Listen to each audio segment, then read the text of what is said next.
We are going to begin the afternoon session with a continuation of our session entitled Understanding the Wine Country Fires. So this will be essentially an appendage to the great presentation that Greg Bertelli just gave before lunch. And we're going to begin with Dr. Craig Clements, who is at San Jose State University. He's an associate professor of meteorology there, and he's also director of the Fire Weather Research Laboratory. And he'll be talking about meteorology and weather associated with extreme wildfire in coastal California. Thanks, Craig. Great. Thanks, Hugh. All right. It's always after lunch being the first talk, getting people to come in. And so I'm going to talk a little bit about kind of the general weather patterns that are associated with extreme fire in the area and mostly coastal California. And I have a couple of different case studies, including the tubs that we've been studying in detail. So I'd like to start off with some basics on fire weather. And then I'm going to talk about really two main phenomena that are common in California. And one of them you've heard of most recently is the Diablo Winds. And we've been studying those for quite some time now. And then the other event, or what we call other phenomena, is nocturnal drying events. And so this is something that you may not be familiar with. And then if I have time, I'm going to talk about some observations of plume dynamics and how wildfires kind of create their own weather based on observations from our profiling system. So what is fire weather? I teach a course in fire weather at San Jose State, and I teach a lot of general education classes as well. So I always ask students this. I said, fire weather is exactly why the rent is so high in California. It never rains. Well, when it does, it's too much, but it's hot, dry, and windy. And so this is, actually there's an index of the hot, dry, and windy index becoming more popular. But if you look outside, there are no clouds. I mean, this is typical. It's usually very warm. It's very dry. We have a high pressure system over the region in summer. And so that suppresses our clouds except for the fog, which I'll talk about later. And so if we look at the definition, this is basically the weather variables that influence fire starts, fire behavior, and fire suppression, including humidity, wind, and temperature, and also precipitation. So keep that in mind as I take you through a couple of these phenomena that I want to discuss. And so the fire weather, is basically the basis for the red flag warning. Red flag warning, which is a National Weather Service designation, and most of you in the region know about red flag warnings, is based on wind speed and humidity. So if you look at, and I don't know if you can see that in much detail, I've got a mouse here, pointer. If you look at the first criteria with really strong winds of 30 miles an hour or greater, the minimum temperature, the maximum temperature at night is up to 80%. So that's pretty high humidity, okay? And as you get drier, you can have a lower wind speed for a red flag warning. Okay, so nocturnal drying events. This picture I pulled off the web. It's, the classic waterfall clouds, the stratocumulus cloud that rolls in the evening in coastal California. It's beautiful. And if you look above the clouds, you don't see anything. But that air is extremely dry, and the interface of that dry air is right at the crest of the coastal ranges.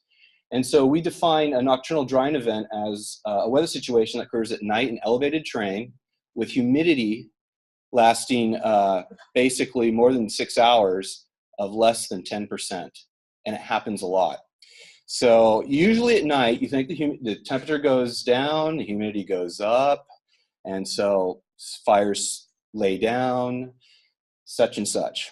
But it turns out that these events occur more frequently. Now, if you live in the valley bottom, you don't really experience these dry events because they're usually associated with higher terrain. So this is a map showing the frequency based on the size of the circle. And what you see, and you can't really see the details of the Sierra Nevada, the sites in the Sierras and up in Oregon, but the highest frequency is in the coast ranges. So the driest air that we see in California occurs near the coast, not the higher elevations of the Sierra. You wouldn't think that. And the reason why is because there's a process where the air would vex or it moves in with the sea breeze off the coast. It's usually above elevations of 700 meters or 2,300 feet. We do not see this event occurring in the Sierra Nevada.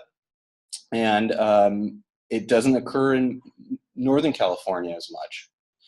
So I've highlighted this box here with 4 weather stations. I want to show you some climatological statistics here. So this is based off 30 years of data from those 4 weather stations. Each box is a different weather station. Middle Peak in the Napa region, Mount Diablo, Ben Lomond in Santa Cruz, and Rose Peak in the Diablo Range. So when do these happen? These events, this is seasonal, and so you can't see the text, and I apologize, but this is July, August, and September. That's actually the season. So this is a summer event. This happens in the summer. We get the driest events, most frequent in the summer at all these sites. During the daytime, what time does it happen? Well, it's nocturnal drying event. So you can see that in the afternoon, we do not get these dry air events. We get this at night. And this is because it's associated with our marine surge, or our sea breeze that everybody knows about Carl the Fog, Carl the Fog. You heard of that? Anyways, the news media say, Carl's coming back. That's when the fog's coming in. And that's just a marine layer, okay, which keeps our climate very cool here and generally moist unless you're above it. So the Devil Fire, which was mentioned earlier, was in 2003, August 29th. It was the 2nd largest fire shelter deployment in U.S. history. 55 shelters were deployed, and it occurred at night. Nighttime humidity dropped to single digits from, and I'm going to point this out, I got to use my glasses here. So the red line is temperature. This dashed line here is the onset, or when the event occurred, when the fire occurred, the blow up of the fire, let's say. And then the humidity went from basically 45% to below 10, about 5% overnight. And that's when the fire behavior really picked up. They had 100-foot flame lengths, real rapid spread up slopes, and it was quite an event. We actually toured that site with CAL FIRE when we started this study. This is work from a master's thesis. One thing I wanted to note is look at the wind direction. These are the black dots here. It's northwesterly. If you have a northwesterly wind in the Bay Area or in Central California, that is a sea breeze. That is the marine surge coming in. And so this event occurred with the onset of a marine surge, except for the air was super dry aloft above the marine layer. And the marine layer is very shallow, and I'll show you that. So where are the winds generally during a nocturnal drying event? This would be these wind roses here. So this kind of shows the frequency and the direction. So northwesterly here at Middle Peak, northwesterly. And then if we did a backward trajectory for the Devil Fire, which has been a case that we've been analyzing for the last year or so, that air actually came from over the Pacific and came all the way in from higher elevation and down to the coastal range. And the whole region dried out that night. It wasn't just an isolated mountain peak that dried out. The whole region just dried. So the moist air basically sank. And so it's a complex process. This is showing you a 30-year climatology of a composite of all the weather data for 30 years. And the yellows are the driest air, and the blues and the greens are the more moist air. And so this is the time of when you have the onset, T = 0. So we go out 36 hours and we see some dry air off the California coast. But right here, you see that dry air move into Central California. I'll highlight it with that arrow there. And then it kind of subsides and gets a little bit more moist. So the driest air moves actually from off the coast with a sea breeze into the coastal mountains. Here's an example of what that would look like if we were to measure that.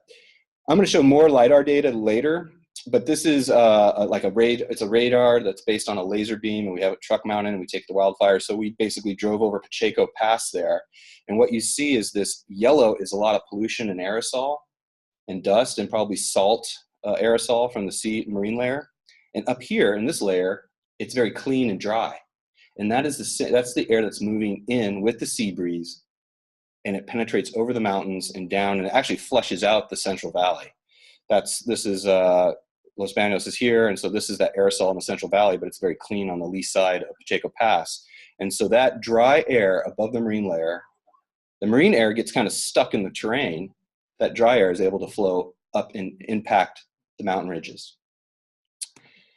Okay, so that's basically a nocturnal drying event. and they're more frequent. And I talked to a lot of fire personnel and fire management in California, and everybody knows it. This happens at night, but no one's really diagnosed it and saw where that air comes from. It turns out that some of the driest air in North America is right off our coast, above our foggy marine layer, and it vects in and causes these very extreme drying events, humidities in the single digits overnight. You don't think that. You think nighttime, humidity goes up. Not in the coastal hills of California. Okay, so the Diablo wind. It's basically Northern California's Santa Ana, and there are very little literature on this wind system. It's a downslope wind system that I'll talk about.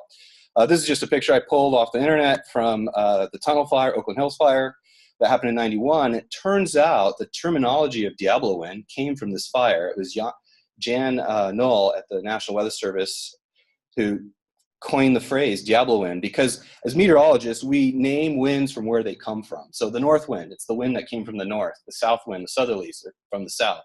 So if you have an east wind, etc. The Diablo range of the Bay Area, the winds came from the Diablo range. So that's where this terminology was coined. And it's carried up through the whole coastal California, basically from San Jose north. Okay, so what causes it? It's basically a large-scale weather pattern where we have a ridge, and I'm going to point this ridge out here where you have these lines. So when we say atmospheric ridge, it's high pressure, and see this looks like a mountain ridge, but these are just pressure lines here, pressure contours. And the reds are the higher pressure, and the greens are lower pressure, but what you see is we have this high pressure here and low pressure here, so we get a north wind, a local north wind on the coast. There's actually two pressure gradient directions that align differently. One from Nevada to San Francisco and one from basically Redding to Sacramento. And we have either a North Bay event or a South or an East Bay event. So there's two types of Diablo winds. Some are more in North Bay, like the Tubbs. Some are more East Bay, like the Tunnel Fire. And so when we think about downslope winds, it's flow over a mountain. And so what happens is you get flow that impinges on the mountain range, and so I just got these contours here. The flow goes up and it comes back down, and when the air comes back down, it warms. Okay, and that's adiabatic warming as you bring air parcel down to the surface. But because of our marine layer, we're nice and cool here in the Bay Area or somewhere in the coastal mountains or coastal valleys. And when you get that air to mix down, that's actually warming from aloft, and it's actually eroding the marine layer. It's actually mixing it out. It's pushing it out. You actually have more drying and more warming. And so it's kind of a double whammy where you just don't have the strong winds that are actually dry from air that's moving from the interior of like Nevada, and I'll show you an example of that, but you're also removing that moist marine layer. So this is an example of a rapid onset of a downslope wind event. This is a Santa Ana event that occurred in Oxnard, and these are 1 minute averaged weather station data. And you can see that the winds are basically zero. That's the blue squiggly line here. And the wind directions are all over. But also when that wind hits the surface, bam, you get 8 to 10 meter per second. So it's like 25 mile an hour wind. And it's just pegged at easterly. That's a textbook. If you look at the relative humidity, you're in the marine layer at Oxnard. It was actually the students were with our vehicle measuring at the beach, of course. And they're near the beach and it's nice and cool and moist, and all of a sudden, bam, that wind hits, and look at the humidity just tank down to 10%, below 20%, and tanking down to 10 in just the course of like a few minutes. So this is what can happen during a Diablo wind as well. It's the same phenomena. It's just happening in Northern California. Severity events, we define a Diablo wind as a wind that's 13 miles an hour or greater from the northeast, 0 to 90, north or northeast, and persisting for 6 consecutive hours. And it turns out they don't occur in the summer. They rarely occur in the fall, but when they do, they're also happening when our fuel moisture content is lowest. So they're very dangerous. They occur mostly in the winter. It's the same thing with the Santa Anas. Remember the Thomas Fire, Santa Ana in December. It's the most common time, December, for Santa Anas and these Diablo winds. The spatial distribution of these events, we took a lot of weather stations in the Bay Area, Northern California here, and we basically mapped out where they occur, and they occur in the mountainous, this is for the North Bay events, so if you took all the events and summed them up, You have more criteria happening in the mountains here. I think this is Mount St. Helena here. And then in the East Bay, Diablo Range. They don't occur really farther south in Monterey. And you don't have them surfacing often in Santa Clara Valley. So it's kind of unique. It's another situation where the winds are occurring more in higher terrain, unless you get this downslope wind phenomenon, which I'm going to show you some model simulations of. Frequency of seasons, so just showing you that they occur more in the fall where our fuel moistures are dropping. So this is a numerical or a computer simulation using a research weather model at very fine scale resolutions, 300 meters. And what this is showing wind direction. So these are like looking at a compass bearing. So this would be a west-northwest wind. This would be a more north wind. This is 0. This is distance from Coffee Park. So there's Coffee Park there, Mount St. Helena, Central Valley, and the Sierra Nevada. And then this is dew point temperature. So the cooler the color, the lower the dew point, the drier the air. So blues and reds are really, really dry, which you expect up here in the stratosphere. And it's really moist here. And so I'm going to run this simulation through the period. And what you see is there's not a lot of winds in the surface here. But eventually you're going to see these contours shape into big waves. And it's still happening. Okay, so this is local. So we're on the 7th. We're going to jump into the evening of the 8th. So now you got north winds penetrating the Central Valley here. And now you have these waves happening. And you actually see this really dry air moving to the lee of the mountain range here. And so the first onset of a Diablo wind is when you get northerly winds in Sacramento Valley. And then above that layer, you get dry air that's coming in. It's actually coming in from northeastern California to the Northern Great Basin. And that air is already at higher elevation, already drier. And it flows in and it impinges on that topography here.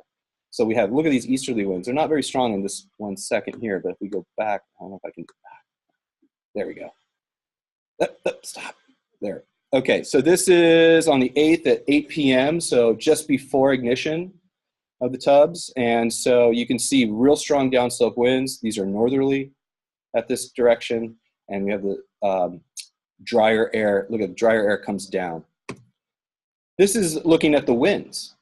So observations were showing very strong winds, 60, 75 mile an hour gusts in the mountains. And these contours are temperature. They're in Kelvin. Don't worry about it. But the winds are in meters per second, but just double it to get a kind of a miles per hour. Look at that right there.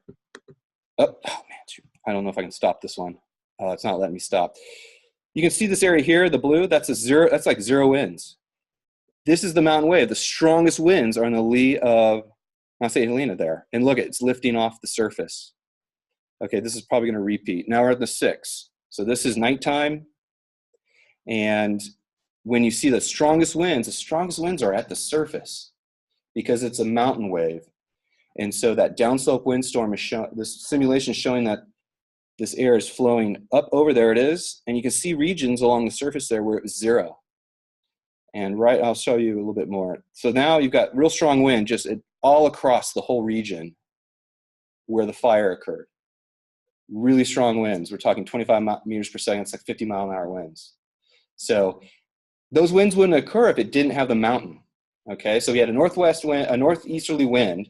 It impinges on the mountain range, and because of some atmospheric dynamics, we get a mountain wave, and that mountain wave then causes the acceleration of wind on the lee side of the mountains, and that's why the winds were so strong in this region.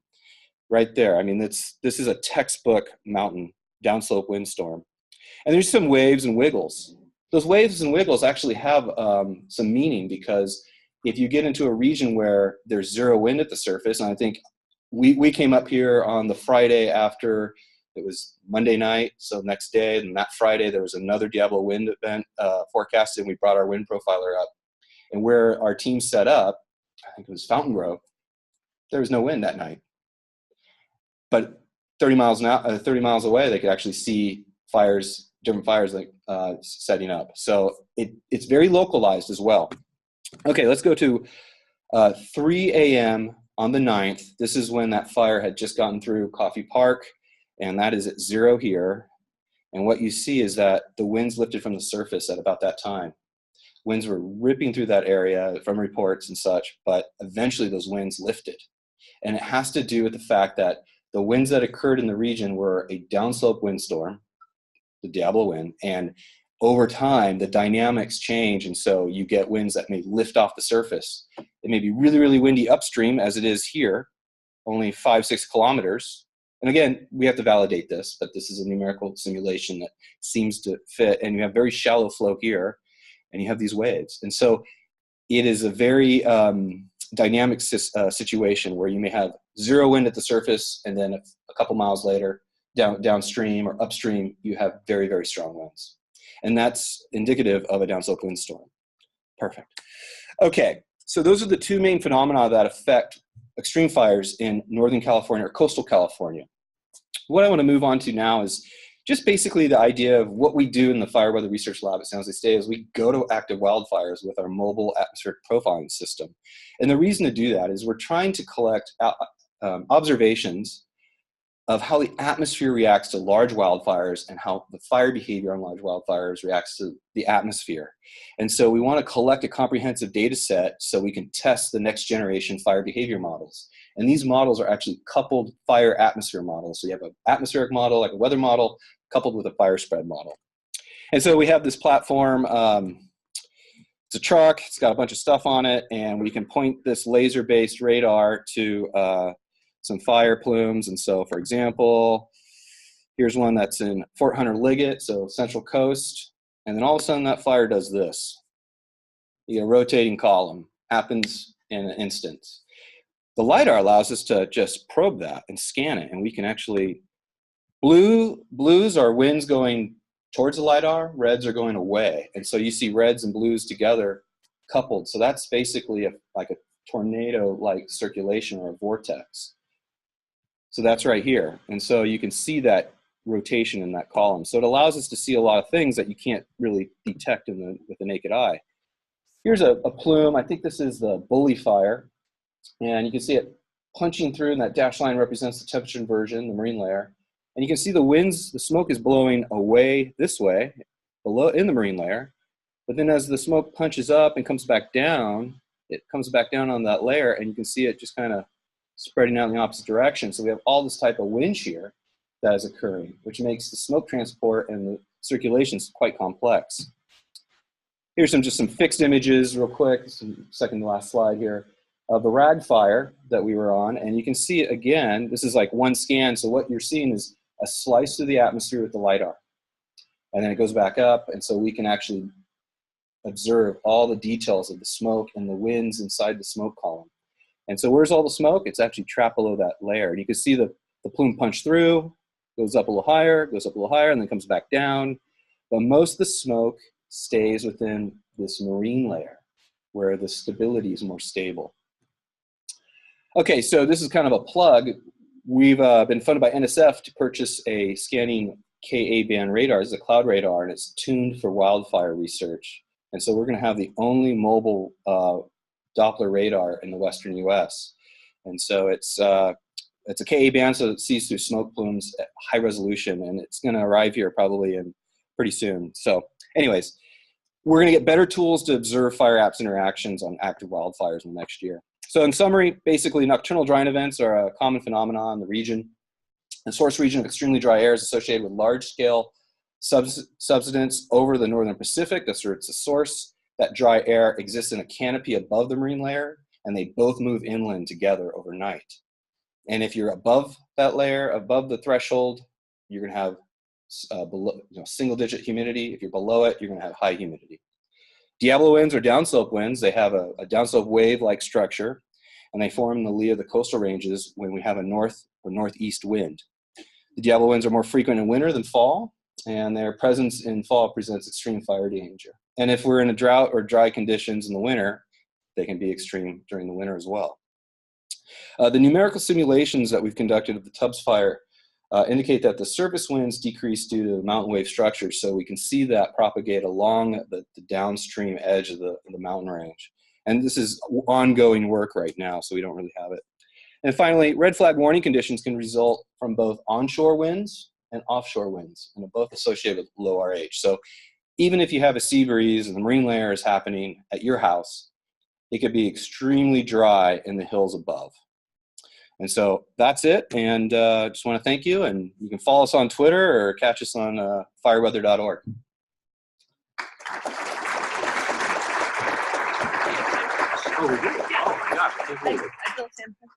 So we do have time for questions, and we have our microphones people who are going to do that. Looks like you for this. You want to do that? Yeah. Okay. Yes, go for it. Actually, it sounds like we're going to just have people walk up for this part. So come on up if you have a question. We have 5 minutes. I've been dying to ask, why does the vorticity suddenly jump up in these smoke plumes? Do you have an idea on that? That's a great question. So what happens is you get a stretching of the column because of the heat. When you stretch it, you increase the vorticity, or the vortex, the formation of the circulation increases. That's the theory. Ah, good, I'm glad you did. Hi, thank you very much. This is totally fascinating. I think I speak for all the non-meteorologists in the room. Wow. Thank you. So my question is, have you modeled these 2 phenomena, the Diablo Winds and the nighttime drying events, with different climate change models? And if so, what can we expect as the temperature warms? Yeah, so we have not. I know there's a team, I forget what paper it was, but they've looked at Santa Ana events in a changing climate, warming climate, and I can't remember the results, but you could probably anticipate that if you're warming the planet, you're warming the high, you may increase the pressure gradient, so you can actually increase the wind flow, which would then increase the winds at the mountain crest, which then could potentially increase the severity of the downslope windstorm. I'm just thinking out loud here, but that would be my guess. We have not looked at that in much detail. That's a great idea. Thank you. Pictures of the Tubbs fire showed vehicles that had been flipped over, and fire personnel say it's unlikely it was an explosion that flipped these vehicles, but possibly a wind event. Are wind events in these fires strong enough to lift vehicles? Well, I'm not an engineer. I don't know what it takes to lift a vehicle. I don't know. The only observations I've heard is that we had some roofs being blown off, and I think it was 60, 70 mile an hour winds. It could have been fire-induced circulations. I toured the coffee park soon after, about 10 days after, looking for the same structures, and we didn't see any down. You would potentially see down trees if you saw really strong winds that could flip a car. And we saw a lot of needle freeze, but we didn't see anything that was conductive as indicating that trees would be down. You see that a lot in large fires, and you see a lot. Actually, it was the Wildfire, or the Eiler fire, where they had a strong rotating column. It put down a lot of trees. And so you would expect some of that to happen in a neighborhood, potentially with the tree structures there. I don't know. I didn't see it when we went there, but so I can't answer your question with any certainty.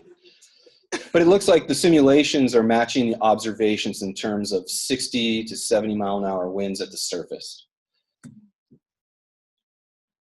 We were visiting Nebraska and the Dakotas last year, and some of the folks there believe the winds start there and go through the Great Basin on into California. Do you have any idea if that's so? Well, they'd have, yeah, oh, okay, I've heard some of this. Potentially, they'd have to cross the Rocky Mountains. And then when they do that, there's the east sides, the east winds of the Wasatch are basically that, where you get a high in that location, Dakotas, and it forces the pressure gradient, just like here. These, could be east winds. And so I don't think they're related. They're basically, we forecast them based on a pressure gradient from Redding or Winnemucca. So it's a Great Basin, which is an isolated airshed from the Rockies. But maybe. No, I know the theory. I mean, it could be, yeah. I'm a meteorologist, 50-50. Okay, this will be the last question. These are tough. Can you hear it? Okay.